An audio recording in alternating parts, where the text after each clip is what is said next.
Vamos lá a umas dicas rápidas. Na dica rápidas de hoje, aquilo que eu vos vou explicar é nada mais nada menos do que a margem de costura. Portanto, vamos falar de margens de costura assim de forma muito abreviada. Portanto, para começar, o que é a margem de costura? A margem de costura é aquilo que fica entre a nossa agulha, e eu vou aproximar para que seja mais perceptível, portanto, aquilo que fica entre a nossa agulha para cá. Eu vou fazer uma costura.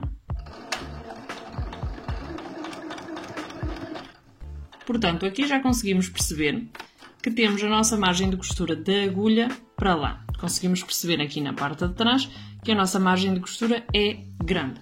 Como é que nós controlamos as nossas máquinas e as nossas margens de costura em função da nossa placa de agulha? Portanto, a placa de agulha é isto que vemos aqui e tal como vocês podem ver aqui, nós temos aqui numerações. Estas numerações são nada mais nada menos do que as distâncias de ponto. Nós podemos basear-nos sobretudo nas marcas desta placa para manter sempre a mesma margem de costura, isto é, sempre o mesmo excesso de costura a partir do momento em que temos aqui então a nossa linha de costura. Podemos guiar-nos por estas peças e existem determinados truques para que consigamos focar a nossa margem sem estar a olhar aqui para estas riscas. Um dos truques mais utilizados pelas senhoras é nada mais nada menos do que colocar um ímã, uma vez que isto é metal, na risca onde pretendem manter a margem de costura.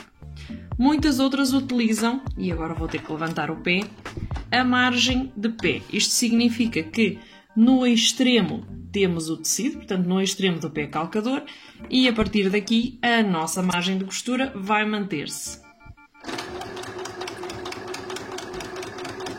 Vejam que fazemos assim e temos a nossa margem de costura de pé calcador. Portanto, a margem de costura aqui será de 75 mm.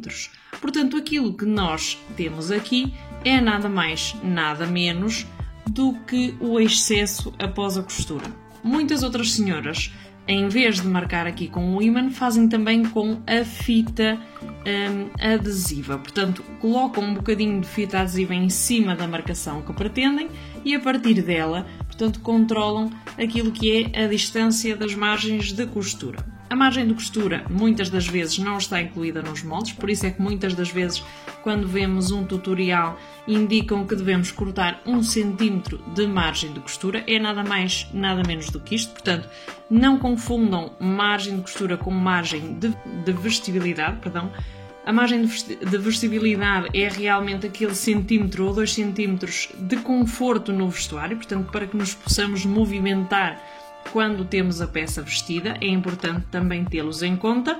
E sobre as margens de costura era só. Não se esqueçam que a vossa máquina tem então numeração, utilizem-na para marcar então as margens de costura e boas costuras para vocês. Boa semana!